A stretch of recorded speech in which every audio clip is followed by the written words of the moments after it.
proclaim the grace of God which is in you through the laying on of my hands. Be on fire. Be somebody who is hungry. Somebody want to see more. Somebody want to receive more. Somebody want to walk in power. God has called you with what God has given you. You can shake your time. You can shake your generation. You can become noticeable. God is a great king. Whatever he releases is powerful. When grace is covering you, you cannot die. When grace is covering you, you cannot fail. The grace of God.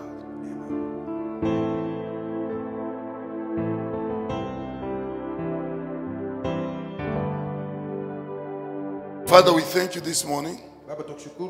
Thank you for the grace upon our lives. We call upon you. Speak to us this morning. In Jesus' name we pray. Amen. So God bless you. Have your seat. Thank you for coming to church. You see, when you know these things, you become a mature Christian. Maturity is very important. Maturity is needed in the body of Christ Jesus. If we lack maturity, we remain like children forever. But we need to grow up to understand how we need to function in the body of Christ Jesus. Now listen here. I want to talk this morning about the responsibilities of grace. Nataka nizungumzie majukumu ya neema. The responsibilities of grace. Majukumu ya neema. We started our reading in the book of 2 Timothy chapter 2 verse 20. Tulianzia somo letu katika Timotheo wa pili 2:20. Paul is writing to Timothy. Paulo anamwandikia Timotheo. I want you to understand that the book of 2 Timothy is a very important book in the life of Paul. Nataka uelewe kwamba kitabu cha Timotheo wa pili ni kitabu cha muhimu sana kwa maisha ya Paulo. Because 2 Timothy represents the last wish or the will that Paul is writing, leaving it to his beloved son called Timothy. Kwa sababu Timotheo wa pili inaashiria matakwa ama wosia wa Paulo kwa mwanawe mpendwa Timotheo. Now, Paul is writing to Timothy. Alafu Paulo anamwandikia Timotheo. Remember that Paul was arrested for the first time. Na ukumbuke kwamba alikamatwa kwa mara ya kwanza. And then released. Alafu akaachiliwa. So he'll go preach in Spain and wherever. Alafu akaenda kuhubiri kule Hispania na kwingineko. And then was arrested for the second time. Alafu akakamatwa kwa mara ya pili. So this time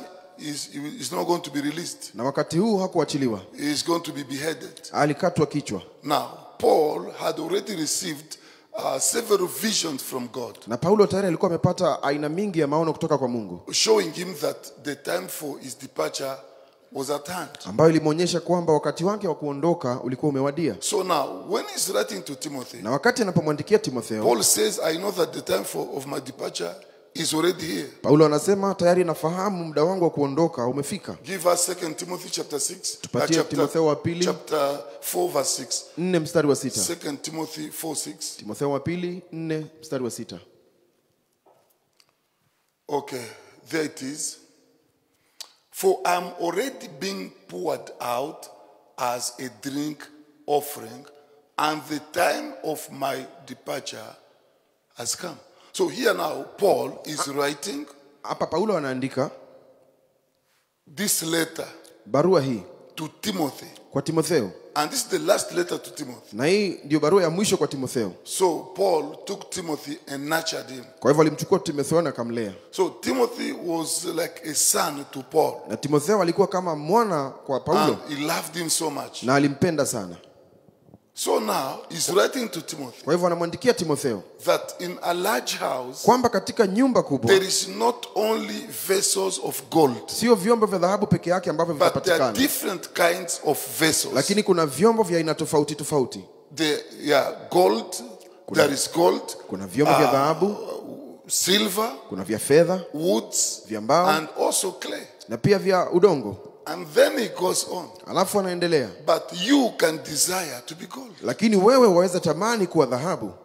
Or you can desire to be silver. Ama waweza tamani kuwa fedha. Or if you don't have desire, you can serve as a wood. Na kama hauna matamanio unaweza tumika kama mbao Or also as clay. ama kama udongo, Depending on your position, kulingana na nafasi yako, depending on your commitment, kulingana na kujitolea kwako, depending on your love for God, kulingana na upendo wako kwa ajili ya depending Mungu, on the hunger that you have for God. kulingana na njaa ulionayo kwa ajili ya Mungu. Because there are people in the kingdom Kwa sababu kuna watu katika ufalme who are hungry of God. ambao wana njaa kwa ajili They ya are Mungu. hungry to move forward. Wana njaa ya kusonga They mbele. are hungry to see more things. Wana njaa ya kuona mambo zaidi. And also there are people in the kingdom of Na God vile vile kuna watu katika ufalme wa who Mungu do not have hunger. ambao hawana njaa. They are just there. They don't have hunger, you know. They are not hungry. Hawana That's what I njaa. want to say. They are not hungry. Hawana njaa ya chochote kile. So they are just there. Kwa hivyo wako pale tu.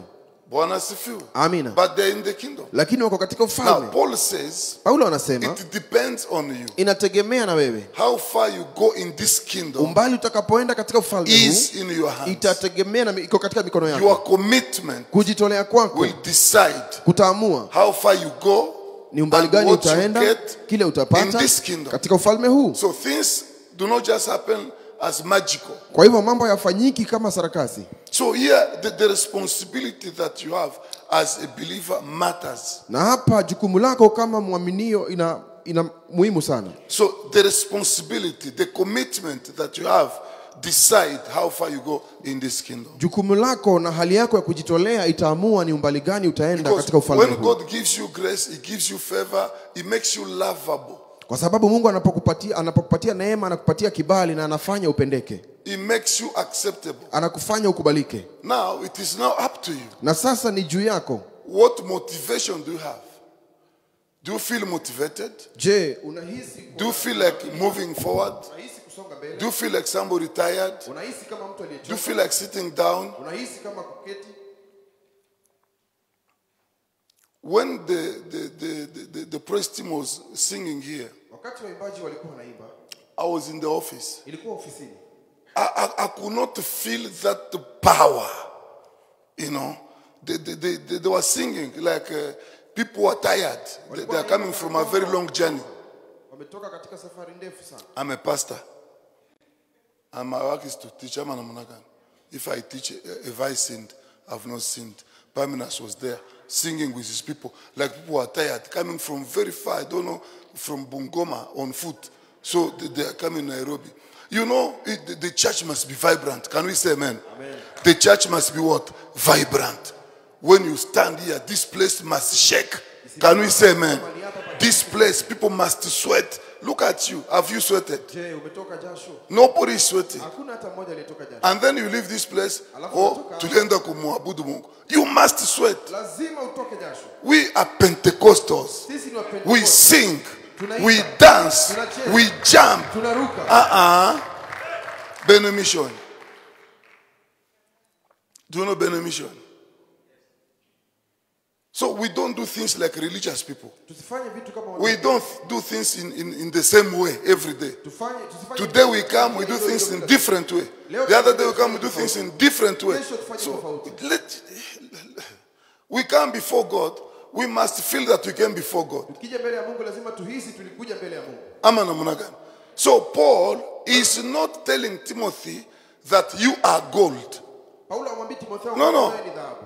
Or you are silver. Ama wewe ni fedha. Or you are wood or Ama clay. wewe ni mbao ama He udongo. says there is that possibility Anasema in the kuna kingdom of uwezo God. katika ufalme wa There is possibility. Kuna uwezo. So God has given you Kwa possibility. hivyo Mungu amekupatia uwezo. Doors are opened. Milango imefunguliwa. You can become what you want to become in Unaweza this kuwa kingdom. kile ambacho unataka kuwa katika ufalme huu. What you receive from God, Kile utapokea kutoka the kwa way Mungu. you use it, Namna ambayo utaitumikia. decides what you become. Utaamua utakuwa nini. When God speaks to you, Mungu akinena nawe. what you receive, Kile unapokea. what He releases, Kile anaachilia. how do you take it? Utakichukua vipi? Decide what you become. Hiyo ndio utaamua utakuwa nini. One day, Siku moja as Moses was taking care of the flock Musa alipokuwa akichunga kondoo in the land of Midian, katika mji wa Midiani, he saw a burning bush. akaona kichaka kinaungua. And that is a place that he used to work often. Na hapo ni mahali alipotenda kazi So mahali. when he saw the burning bush, Alipoona kichaka he said, kikiungua, what is happening here? akasema ni nini kinafanyika? What's wrong with this bush? Ni nini mbaya na kichaka hiki? Where is this fire coming from? Ni wapi moto huu unapotokea? And then he said, I will go near to see what is happening. Alafu akasema nitakaribia nione ni nini kinafanyika. People of God Watu wa Mungu are strong people. ni watu wa nguvu. They move forward. Wanasonga mbele. They want to see Wanataka kuona what is ni happening. nini kinafanyika. You don't see fire Hauoni usiku. and then you run away. Alafu utoroka. He said, I will go. Alisema nitaenda. That is Moses. Huyo ni Musa. He didn't say, hey, maybe a witch came here. Maybe Maybe an evil spirit came here. Roho chafu I will go. nitaenda. I will see Nitaona. what is Ni happening. nini kinafanyika. As he was going, Alipokuwa akienda, God said, don't come near Mungu akamwambia usikaribie because this place is holy. kwa sababu mahali hapa ni patakatifu. Remove your shoes. Toa viatu vyako. So go down on your knees. Piga magoti. God spoke to him. Mungu akaongea naye. And then Alafu Moses said, I can't go Musa akasema siwezi enda. because look for somebody else. Tafuta mtu mwingine Because I don't know how to speak. sababu sijui namna ya kuongea. I'm a stammerer. Mimi ni kigugumizi. People are not going to believe me. Watu hawataniamini. I don't know how to talk. Sijui namna ya kuongea. When God is using you, Wakati Mungu it anakutumia, doesn't matter. haijalishi You know how to talk. kama unajua kuongea You don't know how to talk. kama haujui kuongea. Time has come Wakati umefika. that God's looking for mad people in this kingdom. Tafuta watu wenye kichaa katika ufalme. That's why Paul says, Ndio maana Paulo anasema we are mad sisi ni wenye because of kwa Jesus sababu Christ. ya Yesu Kristo. Those are the kind of people God is looking Hiyo ndio for. namna ya watu ambao Mungu anatafuta. God is not looking for conventional people. Mungu atafuti watu ambao wanakubaliana na wengine. People will come and sit down. Watu ambao watakuja waketi. How are people seeing me? Watu wananionaje? What do they think about me? Let them think about you. So what? Bwana asifiwe. If I come here Iwapo nitakuja and then I'm dancing before God alafu nacheza mbele ya Mungu. and then you have a different opinion, Alafu uko na mawazo tofauti. that is your opinion. Hayo ni mawazo yako. So what? It's your opinion. Hayo ni mawazo yako. Bwana asifiwe. Amina. So if we go by conventions, by what people say, Kwa hivyo tukienda na kutembea By what kama people watu think. wanaongea, wanavyofikiria, by what people decide, kwa kile ambacho watu wanaamua, we go nowhere. hatutaenda popote. God says to Moses, Mungu anamwambia Musa, what is in your hands? ni nini kilicho Oh, mkononi I have mwako? a staff. Nina fimbo. Throw it down. Mbia itupe chini. It turns into a serpent. Ikawa nyoka. Hold it. Ishike. Moses didn't say, I cannot hold. Can you imagine? Can you hold the tail of a serpent? Wewe unaweza shika mkia wa nyoka Because he didn't hold the head. kwa sababu hakushika kichwa. Now you understand it because you know the story. Wewe unaelewa kwa sababu unaelewa hiyo. But in the days of Moses, there is no story here. Lakini katika siku za Musa It is hakuna something new which is happening. kitu kipya It has kinafanyika. never happened to anybody else before. Hakijawahi mfanyikia yeyote hapo awali. So Moses was courageous. Kwa hivyo Musa akawa na This ujasiri. guy will go Huyu mtu ambaye and alienda, hold the serpent by alafu the ashike tail. mkia wa nyoka. And then he turned again into that stick. Alafu irejee kuwa kile kijiti. This same Moses Musa huyu will take Israel alichukua Israeli out of the Egypt kutoka Misri after seeing 10 plagues. baada ya kuona pigo 10. God changing water into blood. Mungu anabadilisha maji kuwa damu. You know, God striking the Egyptians with so many plagues. Aliwapiga wa Misri na pigo In the desert, he saw the rock, you know, bringing out water for people to jangwani, drink. akaona mwamba ukitoa maji. But Moses didn't say this is enough. Lakini Musa hakusema hii He imetosha. went before God one Alienda day. mbele ya Mungu siku moja. As God was speaking to Moses, Wakati Mungu alikuwa anaongea he na said, Musa, I will go with you. akamwambia nitaenda na I wewe, will bless you. nitakubariki. Moses said, Musa akasema, if you love me, kama kweli wanipenda, if I have found favor before you, kama kweli nimepata kibali mbele zako, I want to see you. nataka nikuone. God said, hey, what's wrong with this man? Mungu akauliza ni nini baya na wewe? He said, what you're asking for, Akasema unachouliza, nobody has ever asked for that. hakuna ambaye amewahi uliza kitu kama hicho. Nobody. Hakuna. I've been with Abraham, Nimekuwa na Ibrahimu, Isaac and Jacob, Isaka na Yakobo, Joseph, Yusufu, all these people. hao watu wote. Nobody has ever told me that you want to see me Hakuna hata mmoja physically aliniambia speaking. anataka kuniona kwa kimwili. Moses said, I'm a different person. Musa akasema mimi ni wa I tofauti. want to see you. Nataka nikuone. So the kingdom of Kwa hivyo God ufalme wa Mungu is about what you think. unahusiana na mawazo It's yako. about what you believe in. Kile You, ambacho wewe you unaamini. can read the scripture, Unaweza soma you maandiko, decide to believe it, ukubali or you can kuamini, read the scripture ama usome and maandiko, decide not to believe in it. ukatae kuamini.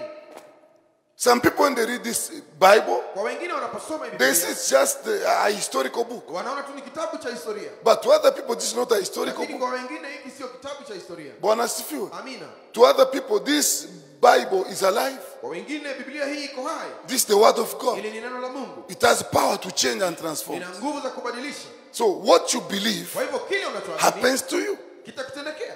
God says to Moses, Mungu akamwambia Musa, hey, what you're asking this time unachoulizia wakati huu is too much. umepita mipaka. But because the guy is confident, Lakini kwa sababu huyu mtu ni mjasiri, if you love me, kama kweli if wanipenda, you count me as a faithful person, kama kweli waniheshimu, I want to see you. nataka nikuone. So God said, okay, Kwa hivyo Mungu akasema, my face has never been seen before. uso wangu haujawahi onekana. Nobody can see my face and live. Kuna anayeweza na uso wangu na aendelee kuishi. But Lakini because you have found favor, kwa sababu umepata I kibali, want you to understand this. nataka uelewe hivi. I told you the other day that favor qualifies you. Niliwaambia kwamba kibali kinakufanya ufuzu. Do you remember that? Je, unakumbuka hiyo? So now here God is telling Moses Sasa hapa Mungu anamwambia in Musa Exodus chapter 33. katika Kutoka He 33. tells Moses Anamwambia Musa, that because you have found kwa favor sababu umepata kibali before me, mbele yangu, I can give you what you are asking for. inaweza kupa unachoitisha.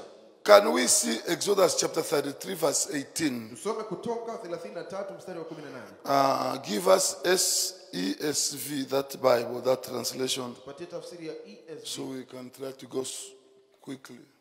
ndio tuende kwa haraka. This one is not in my preaching, but I just want to read it for us. It's just amazing. Sio sehemu ya mahubiri, lakini nataka niisome kwa sababu ni ajabu. But it has become part of preaching. Lakini tayari imeshakuwa sehemu ya mahubiri. Can we say hallelujah? 33. Okay, 33 verse number what? Let's say 18. And Moses said, I beseech you, Ninakusi, show me your glory. And God said, I will make all my goodness pass before you, and I will proclaim my name, the Lord, before you. For I will be gracious to whom? Do you see the word grace? Did you see it? I'll be gracious to whom I will be gracious, and will show mercy and loving kindness on whom I will show mercy and loving kindness. But he said, you cannot see my face, for no man shall see me and live. So I just wonder, how does he look like? Anafananaje? Don't answer. Usijibu. You can commit a sin. Unaweza tenda dhambi. Just stop there. Wachia hapo. God says. Mungu anasema. Now, when you read this conversation, unaposoma you're going to see a suffering God. utaona Mungu It's like a suffering God. ni kama Mungu anateseka. You know, one of his children is in front of him Mojawapo ya watoto wake yuko and mbele is yake, asking for the impossible. na anaulizia kisichowezekana. That's why Ndio maana God must make a pronouncement. Mungu lazima afanye tangazo. Are you in this place? Je, uko mahali hapo? What do you see there? Wewe unaona nini? Give us 18. Patie 18. Wow. Give amplified. 33:18. Now look at this. And Moses said, I beseech you, show me your glory. 19. And God said, I will make all my goodness pass before you, and I will proclaim my name, the Lord, before you. Okay, now let me ask you. Wacha nikuulize. Today I will know if you have the Holy Spirit. Leo nitajua kama unaye Roho Mtakatifu. Don't look at me. Usiniangalie. Look at the board. Angalia pale juu. Do you see the board? Let me read for you. There is an exam here. Kuna mtihani. And God said, I will make all my goodness pass before you, and I will proclaim my name, the Lord, before you.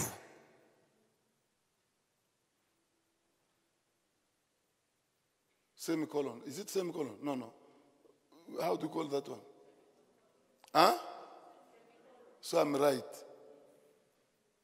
Now look at what follows. Now, what do you see there?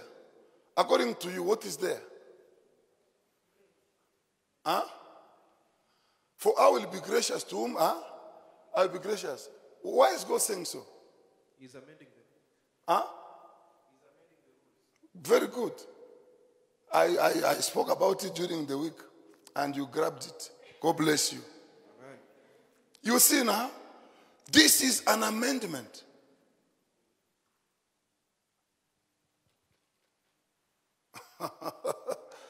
This is an amendment. Because God says, I will make all my goodness pass before you, which he has never done before. I'm going to declare, proclaim the name of the Lord before you, which he has never done before. Which means I'm going to pass before you. In a physical, in his body, in a natural way. I'm going to pass before you. But because if God passes before Moses, Moses must die automatically. He must die. He cannot survive. Because nobody can see God and survive. Now, God has to do something. An amendment to the original stuff. To the eternal writings. And then he says, I will be gracious. Because under the grace of God, you cannot die. I say under the grace of God, you cannot die. When the grace covers you, you are protected. When the grace covers you, you are safe. We don't die under grace. Why? Because grace comes from God. Grace is God's doing. Grace is God's craft. It doesn't depend on who is clapping hands for you. It doesn't depend on who is criticizing you.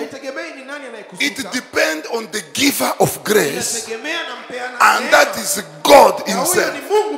Now, in order to protect the life of Moses, so that Moses won't die, now God says, I will be gracious.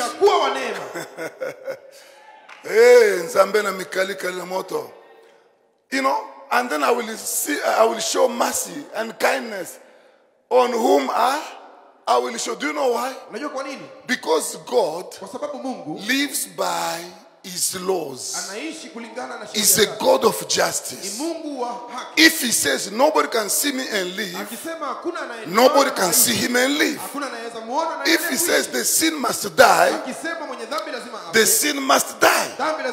Now, in order to save a sinner, God must come up with another law, as we see here now, for our will. Why is he saying this? Who is judging him? Does Moses need this? Moses wants to see him. That's all. Moses doesn't.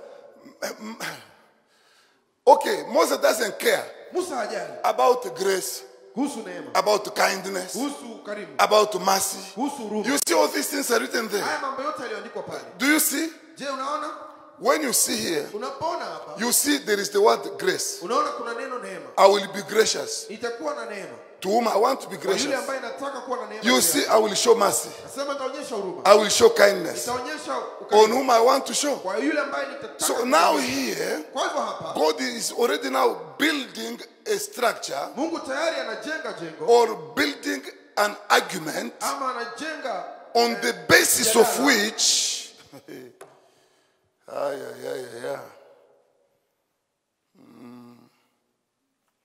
Paminas, are you blessed? These are dangerous stuff, man. I can see the throne shaking. Wow. Mumeona hiyo ama mujaona? Hapo mumeona leo mtarudia nyumbani happy. Happy people, blessed people. And for I will be gracious. So God is fabricating. God is provoking. You know he's God. He's supreme. Now he says, I will be gracious, so that whatever stipulations or whatever writings that was maybe written or written in order to forbid or to prevent any human being, so that Moses, on the basis of the structure, he can walk on these words, on the grace of God, on the mercy of God, on the loving kindness of God, see him and not die, see him and survive. When you read this, it's the same as what is written in Colossians, where the Bible says he has disarmed all the principalities and he has torn all the ordinances that stood against us, which means if those ordinances were not torn, we were to be condemned and go to hell. Do you understand? Now, in order to save us, God comes with a new covenant through Jesus Christ. And then through Jesus Christ, when you accept him, the grace of God, which is God's doing, which does not depend on you but on God, it is now through that grace that God will stand, look into the eyes of a sinner and tell the sinner, you are a saint. Do you understand? But it cannot be done. Something must be done for this to happen. What is that now? Point number one, you accept Jesus. When you accept Jesus, automatically you are dead. The Bible says we died with him. Even in the baptism, we died with him. Romans chapter 6, it's the Bible. Now listen. Now, when you accept Jesus, automatically you become regenerated. You become born again. It is still you. James Mwangi, the same guy. But spiritually speaking, it is said, you are no longer James Mwangi. You are born again. He applies the new birth to you. Point number two, he looks at you, he says you have been justified, which means all the judgments, they are there, written down against you. Now when he says you have been justified, all these judgment papers, they are done, as the Bible put it. They are done what? They are torn. Now once they are torn, God says, I now adopt you. You are my child. You are my daughter. You are my son. That's why the Bible says, I'll be talking about this week. Don't miss you. Miss you are just you are in trouble. I'll be talking about this week, where the Bible talks about the wild olive tree.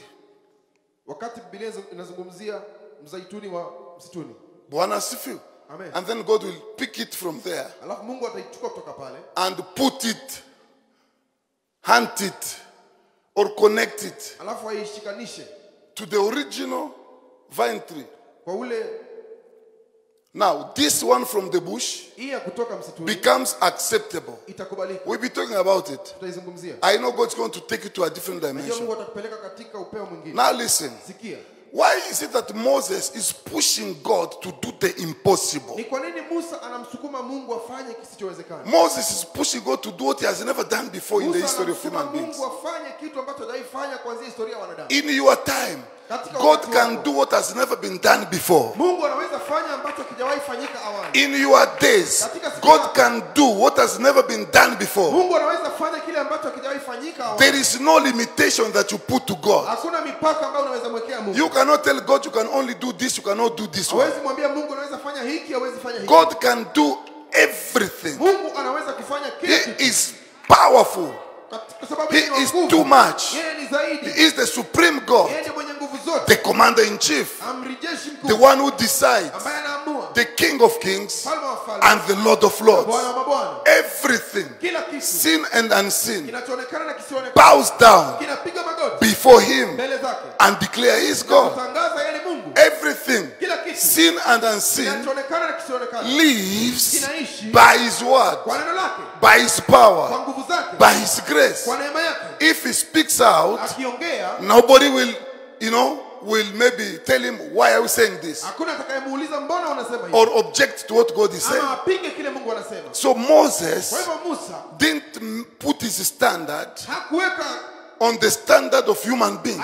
kiwango chake kwa kiwango He cha wanted to wanadamu. go very far. Alitaka kwenda mbali zaidi. I want to see you. Nataka nikuone. Oh Moses, Musa, you are asking for too much. ulizia iliyo zaidi. You have always seen me. Kila wakati umeniona. I was with you in the burning bush. Nilikuwa na wewe katika kichaka. Didn't you see me? Haukuniona? That's not enough. Hiyo haitoshi. I want to go far. Nataka kwenda zaidi. Paul says Paulo anasema in the book of Philippians chapter 3 katika Wafilipi 3 that forgetting what is behind me, nasahau yaliyopita nyuma I yangu, forge ahead. naendelea mbele. And then he used the word press. Alafu anasema He said, I'm pressing forward anasema nakimbia mbele because he is not tired. kwa sababu hajachoka.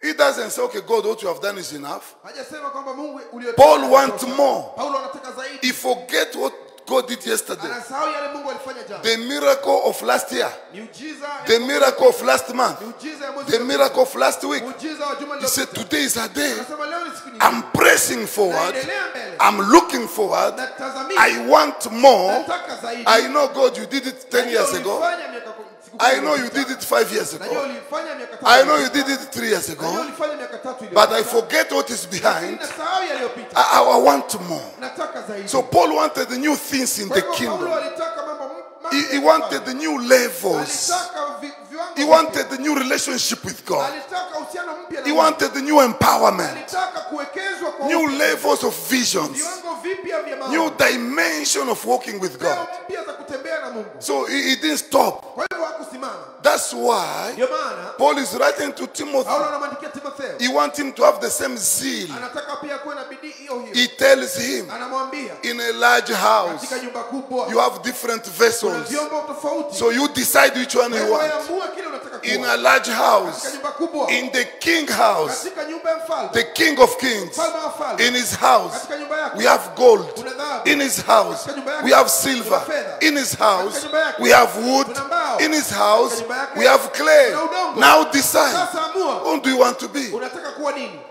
Make a decision. Fanya uamuzi. Now, your commitment, Sasa kujitolea kwako. I repeat again, Narejelea tena. grace has responsibility. Neema ina majukumu. Don't just say, okay, God has bestowed grace on me, Usiseme tu Mungu amenipatia neema. and then you sleep on the grace. Alafu ulalie ile neema. Paul tells Timothy, Paulo anamwambia Timotheo, steer up. chokoza, Wow. Steer up. chochea The gift that is in you, kipawa kilicho ndani yako. the grace that you received from Neema God. uliyoipokea kutoka kwa Mungu. Steer up. Chochea. It means you can decide to sleep. Manake unaweza amua kulala. But Paul wants him to steer up, Lakini Paulo anataka achochee. to wake up, Aamuke, to put into use, atumikishe, to work hard. afanye kazi kwa bidii.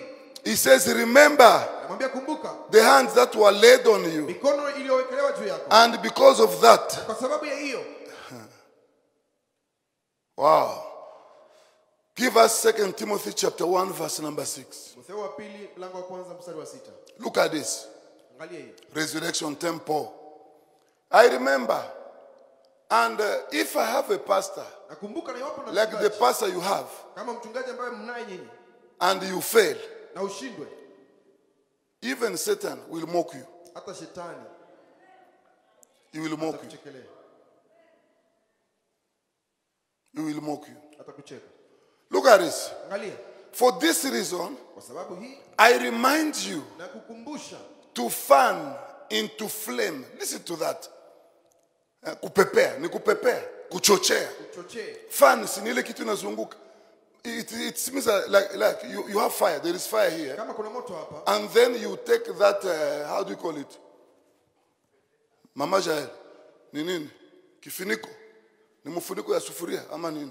Hiyo muna cover, the sufuria cover. They take it and then here you have this. These days I don't see that. Because ladies, these days they use gas and In my days when I was growing up, Katika siku zangu my nilipokuwa mom mdogo, was using charcoal, wangu walikuwa wanatumia makaa. isn't it? And once she's late, she's coming from church service, it is late, she's cooking, and she wants us to eat quickly. She takes that cover, Anachukua hicho kifuniko. and then she's doing like this. Alafu anapepeta. And then moto is coming. Have you ever seen that? Je, umewahi ona You hiyo? have never seen that before. I've helped you now, you know. Ama namna gani? Did I write the Bible? What is there? Ni nini kiko pale?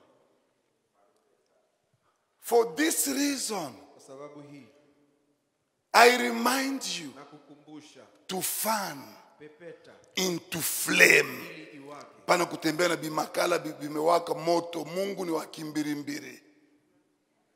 Mnajua kimbirimbiri? Kimbirimbiri maana yake flame. Siko pale, mbona muone? It's a flame now. There is flame. Flame inaitwa nini? Kimbirimbiri. Iko na wako. Hapana makaa. So this is now Paul writing to Timothy, Huyu ni Paulo anamwandikia which Timotheo. means Manake, you can be given grace unaweza pewa neema, and then you just live at the level of makaa. alafu ukae katika kiwango cha But makaa. you can decide Lakini unaweza to turn makaa into kimbirimbiri, a flame now. makaa itoe moto. So that is what is writing here.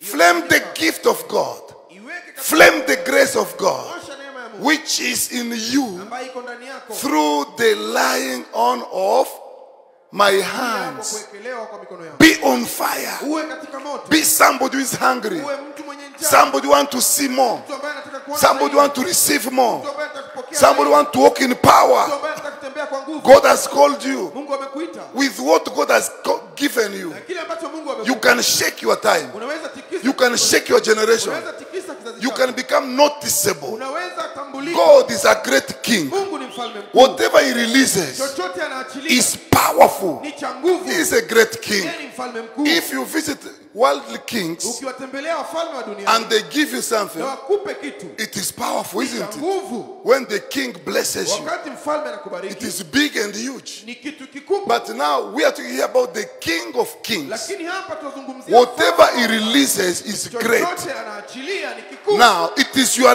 responsibility. Sasa ni jukumu lako. That's why we are talking about the responsibilities of grace. Ndio maana tunazungumzia majukumu ya It neema. is your Ni responsibility jukumu lako to turn that fire into a flame kubadilisha huo moto uwe katika miale through commitment. kupitia kujitoa. That's why he says, stir up, Ndio maana anasema chochea, stir up, chochea, you know, stir up. chochea. Put your fire into a flame. Wakisha moto wako ukapate Don't miale. just live with a common fire. Usiishi na moto wa kawaida. Make it a flame. Fanya iwe na miale. Listen, Sikia, in this kingdom, katika ufalme huu it is about you. ni kuhusu wewe. You decide. Wewe unaamua. I think on Thursday, Nadhani Alhamisi last week, iliyopita or Wednesday, I told you about Lydia. ama Jumatano niliwaambia kuhusu Lydia. Lydia is just a woman. Lydia ni mwanamke tu. They went with other women Wakaenda na wanawake wengine at a place of worship, katika mahali pa ibada. or maybe they went there for a meeting Ama walienda kwa ajili ya mkutano because she was not born again. kwa sababu hakuwa ameokoka. Remember Acts chapter 16? Matendo ya Mitume 16 She's not born again. hajazaliwa mara So I ya pili. don't know what she went to do there. Kwa hivyo sijui alienda kufanya nini pale, Maybe to pray labda kuomba or business meeting ama mkutano wa or biashara. whatever, I don't know. Sijui ilikuwa nini. Now, Paul also asked for a place where people normally go worship. Na Paulo akauliza watu wanapoenda kuabudu. So he was shown the place Kaonyeshwa mahali pale beside a river. kando na. Now, Paul went there Paulo akaenda pale with his companions, akiwa na wenzake, and then they found these women sitting. alafu wakapata wanawake wameketi. Paul started ministering to Paulo akaanza this women. kuwahudumia, And then they got born again. alafu wakaamini, They were baptized. wakabatizwa. The Bible says Biblia inasema a woman of distinction mwanamke wa utofauti called Lydia. jina lake Lydia. But there were so many women. Kulikuwepo na wanawake Why are wengi. they not mentioned? Mbona hawa wengine hawatajwi?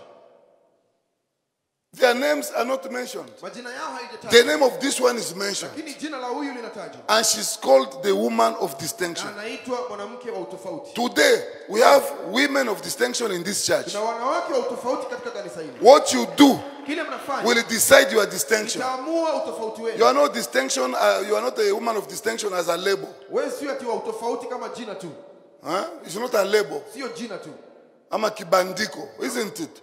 You are a woman of distinction through what you do. Unakuwa mwanamke wa utofauti kupitia kile The unachokifanya. Bible says, Biblia inasema after all who are converted baada ya wote kuamini and then na baptized, kubatizwa, one of them mmoja wao called Lydia jina lake Lydia said, you know what? akasema, unajua You nini? can't just go. Hawezi enda tu. I know you have just come to our city. Najua umeingia katika mji You wetu. don't live here. Hauishi hapa. Where are you staying? Unaishi wapi? You cannot stay in a hotel. Hawezi kaa kwenye hoteli. I'm here. Niko hapa. I have a big house. Nina nyumba kubwa. God has blessed me. Mungu amenibariki. I want to receive you in my house. Nataka nikupokee nyumbani kwangu. If you count me as faithful, Iwapo utanihesabu kuwa as mwaminifu, a born again, kama mwamini, as a member of this family, kama sehemu ya familia hii, come to my house. kuja katika nyumba Stay yangu. there. Kaa pale. I will take care of you. Nitakushughulikia.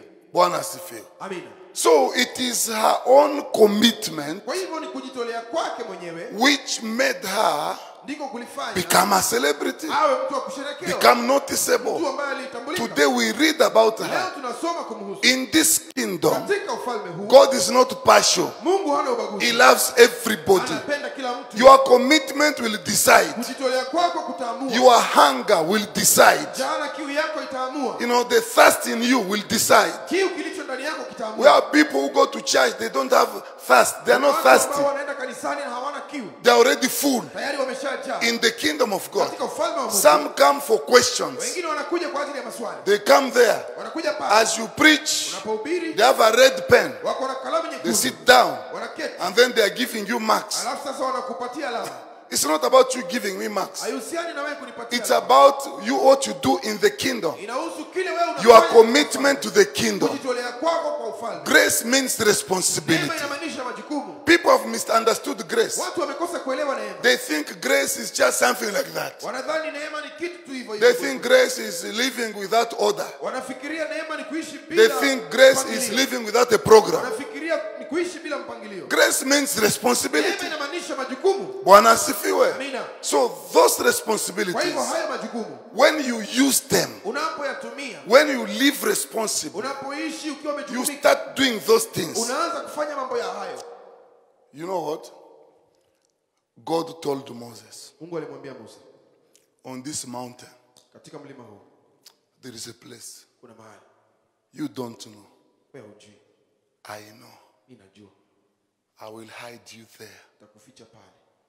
There is a wall Kuna shimo inside the rock. ndani ya mwamba. I'll put you inside that hole. Ficha ndani ya shimo hili. I will cover you with my hands. Nitakufunika na mkono wangu. When grace is covering you, Wakati neema inakufunikisha, you cannot die. hauwezi kufa. Amen. Cannot die. Hauwezi kufa. When grace is covering you, Wakati neema inakufunika, you cannot die. huwezi kufa. When grace is covering you, Wakati neema inakufunika, you cannot fail. huwezi shindwa.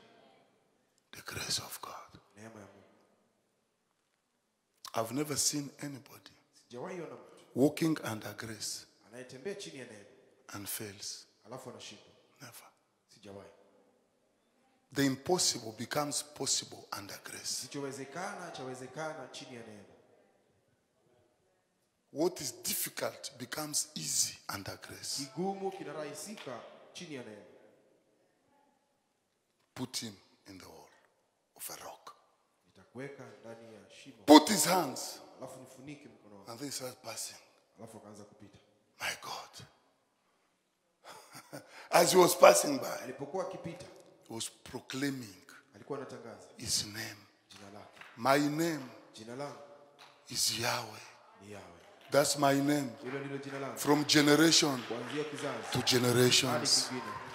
I am a God of mercy, Mimi ni Mungu wa huruma, a forgiving God, Mungu wa kusamehe, a kind God. Mungu mkarimu. From generation to generation. So he's proclaiming his Kwa name hivyo anatangaza jina lake as he was passing by. alipokuwa akipita mahali pale. How big he is. Jinsi alivyo mkuu, Zambi munena mula. Passing by. kipita pale, Passing by. kipita pale, Passing by. kipita pale. After that, Baada ya hiyo, after he has proclaimed his name, baada ya kutangaza jina lake, he removed his hand. akaondoa mkono wake. Moses came out of the rock Musa akatoka nje ya mwamba, and he looked at him. akamwangalia, Say, wow, akasema, it is the one I've believed in. huyu ndiye ambaye nimemwamini.